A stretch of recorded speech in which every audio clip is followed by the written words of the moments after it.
the Searles Valley earthquake that occurred about 17 kilometers from the city of Ridgecrest, California. In this sequence so far, there's been about 1,400 aftershocks, 17 magnitude 4 aftershocks, including one 5.4.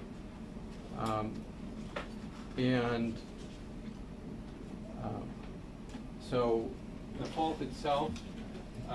Sir, I'm sorry. Could You have to stay by the microphones. Yeah, maybe somebody else can point for you. Yeah, we're not able to hear you if you leave the microphone. That's how they did it yesterday. Okay, sorry.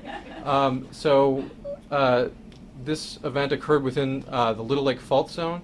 It looks like, to the best that we can tell so far, that there are at least 2 faults that are involved with this earthquake.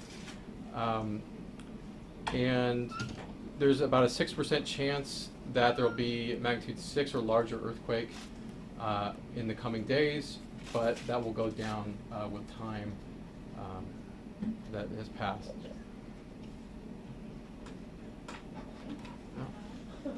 So I can add a bit to that, and then we can take questions. So let me scoot in so I can speak to the mic. So preliminary indications, as far as we've seen so far, the shaking, the ground motions from this earthquake seem to be pretty typical for a magnitude 6.4 earthquake in California. The damage was relatively light in Ridgecrest. One point here is that the town of Ridgecrest is quite young. It only started in the 1940s. So that's after California had seismic provisions in the statewide building code. So there aren't older and vulnerable buildings there like there are in some other places. There is a team in the field at this point doing reconnaissance, looking at the surface rupture. So this earthquake was large enough to break to the surface. Part of the break was outside the Navy base. Most of the sequence in the break is within the China Lake Navy base, where access is restricted. The part of it that's outside has been investigated, and there's a team that's been on the base with the cooperation of the base. They've done a helicopter flyover and reported that there is a significant surface rupture that aligns with the faults that you see from the aftershock. So we'll be getting more information as they land and are able to get the pictures in. The earthquake early warning system, which you may have heard about, did function as designed. There was an initial alert that went out after 6.9 seconds. It went to a group of beta testers, and so that was received. And with that, we can take questions. I'm sorry, can you describe that early warning system? Is it the same as the app thing we were talking about yesterday, or is it different? There is an LA County app that is different and that's more publicly available. So the main shake alert system developed by the USGS is still under development, and it is being delivered to a set of beta users. The system has not been rolled out yet because it's still under development. Can you talk about the number of aftershocks and the intensity of them, and like, yesterday Lucy Jones described it as a very robust sequence. Like, is that how you would describe it? Why is this area maybe prone to so many aftershocks like this? Yeah, that's a great question. So, as I mentioned before, there's about 17 magnitude 4s, which might be a little bit higher than average, but not necessarily not seen before. But we're going to continue to monitor this over time and see how things unfold.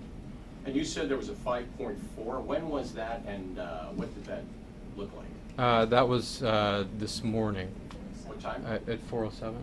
4:07. 4:07 a.m. Did that do any other damage that you're aware of? Not that I'm aware of, but you have to check with emergency services. You know these surface ruptures, Dr. Huff? What do those? How would you characterize that? What does that look like from a helicopter that you see? It literally looks like a scar across the desert floor. So, a crack. Sometimes an earthquake like this moves the ground laterally, so one side goes sideways relative to the other. In the desert, it's hard to see because you're just offsetting sand and tumbleweeds, but you can see the cracks that have a little bit of opening to them. So we'll be seeing pictures of that very, very soon. Some of them are on social media already. And most of that's coming from China Lake in remote areas, not in Ridgecrest or any populous areas, right? Yeah, so overwhelmingly the break is within the base. There are some base facilities. They've apparently sustained some damage on the base, but it's not. And then there's a little bit of breaking that extends to Highway 178, which is Trona Road, but not in an urban area. Can you talk about how long that aftershock activity from yesterday's earthquake might last and how the intensity will change over time? What's expected to? Yeah, an event of this size is going to keep producing aftershocks for years. So, but the rates are going to decay with time. Just about every day that goes on, it's going to get cut probably significantly more. And you mentioned the early warning system and the beta testers. How you said it worked as designed. How much of a warning did they get, and was it people in Los Angeles as well as beta testers outside of LA? I don't have all of those numbers off the top of my head. So the first alert went out after 6.9 seconds, and the details I don't know. But again, it went to a group of beta testers. There's a lot of tricky issues to be worked out before the system is fully ruled out. As we've seen, the communication and some of the decisions are difficult. Is the threshold for the USGS, is it different than the one for the county? Like when you will send that out? I believe that's still under discussion, and there's a trade-off. If you're sending off alerts at when light shaking is expected, there's a concern that people might start to kind of dismiss the alert and not pay as much attention if stronger shaking is predicted. So the value of the system is really getting out an alert if people are going to experience damaging shaking. So what's the threshold to that? 6? The threshold now, I'm looking at the person who knows the answer, intensity 5? 5? 4. Okay. The intensity. So, okay, yeah, I'm sorry. I don't have all the numbers off the top of my head. But intensity 4, which is a level of shaking that will rattle your windows, for example, and then intensity 5 is a level that might knock things off of desks. And what magnitude would that be? It really depends. It could either be a magnitude 4 earthquake nearby or a magnitude 6.5 at 50 kilometers. Do we know where most of the aftershocks have been felt? Is it in a specific region, or is it just spread out throughout? It's mostly in that up in that region. I believe the 5.4 was felt to some extent into this area, but for the most part, they're going to be felt in Ridgecrest, Trona, and the desert communities. And you said 2 faults are involved. What are the 2 faults again? Yeah, this general area is the Little Lake Fault Zone, and so there's many different faults that are within this region. Is that where the L-shaped pattern comes from? It is. Those are 2 faults that are perpendicular? That's what we think, yeah. So the faults aren't named, it's just the Little Lake Fault Zone. Exactly. Which involves- A fault zone is just a region that has lots of faults all within, yeah. I see. Given what you know about this seismic event so far, is there anything that jumps out at you, or anything that's like really of interest to you two, the experts? Yeah, I mean, I think that the L shape is particularly interesting, and that's something that we're going to be looking at in more detail, what that really means in terms of the physics and things like that. Oh, but so if you could elaborate, like why that's of interest to you? Well, I mean, it's looking more and more like many earthquakes have multiple fault ruptures, and years ago that wasn't necessarily assumed to be the case. So why that might be is something that we need to understand better. And so could that potentially mean that you could feel like the sensation could go in like opposite directions, I guess?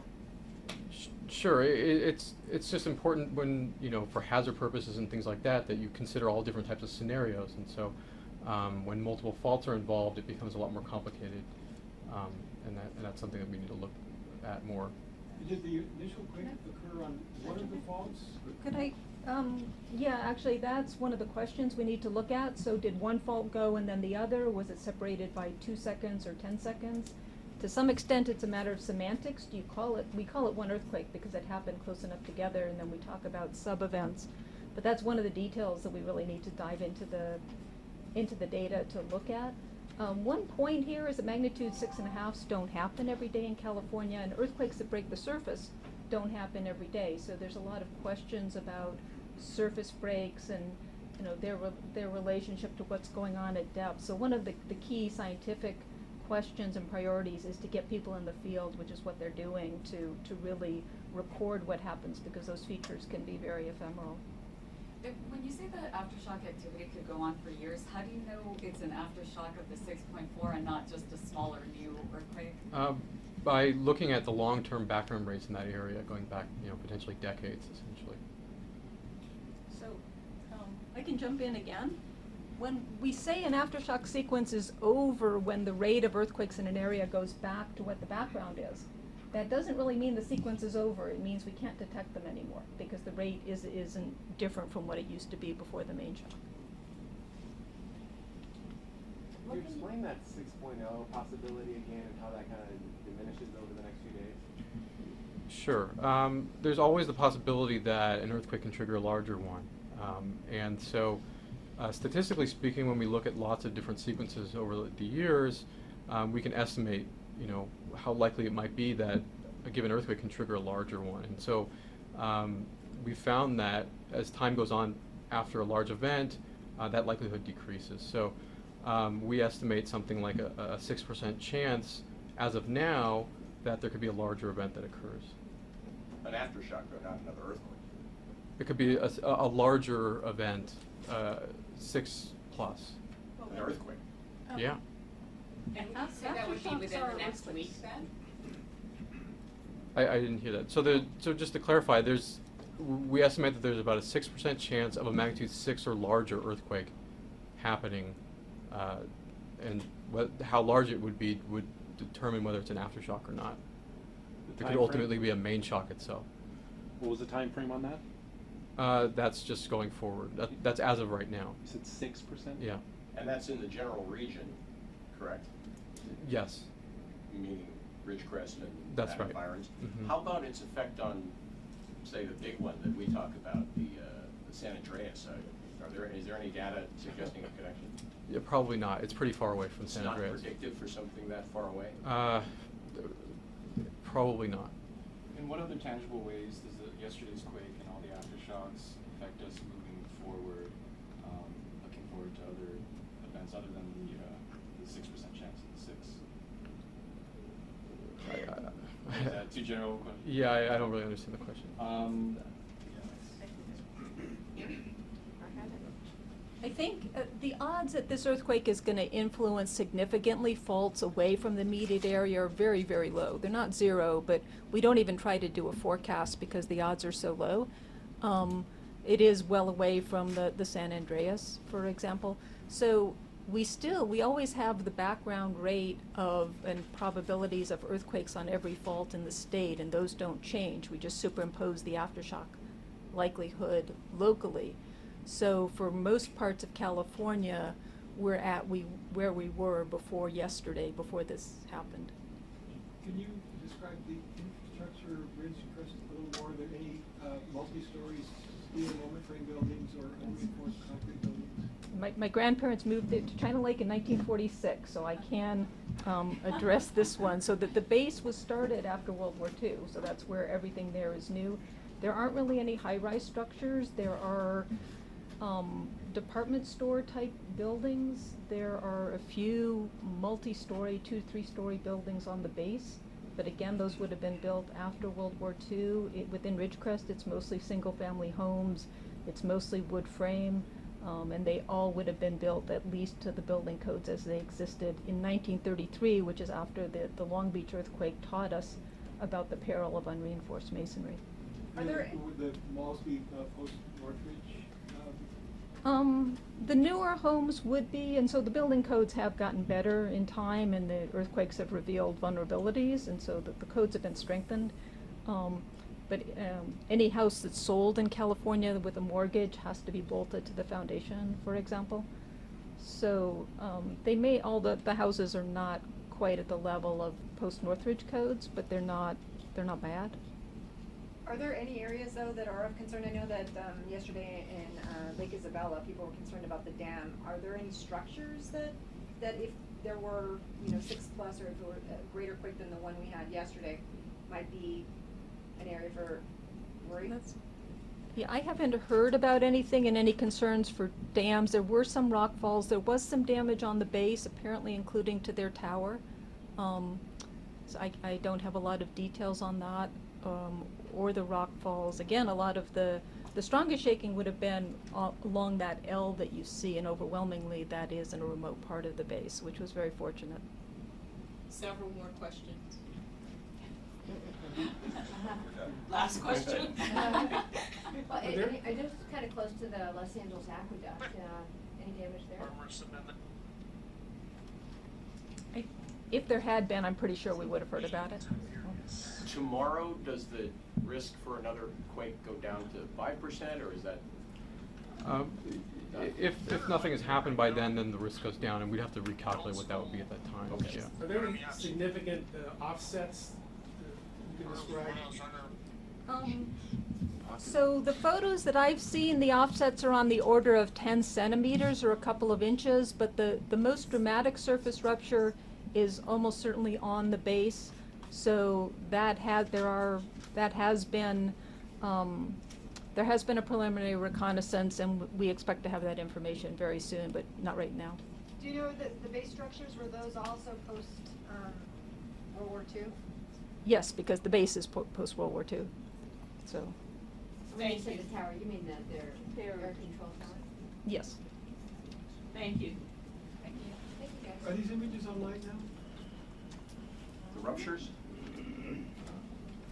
Most of this is available online. Yeah, almost everything is available online. And let me jump in. The USGS aftershock forecast is also online, and it will be updated at this point, I believe, sometime today, and then going forward, probably daily for a while. Thank you.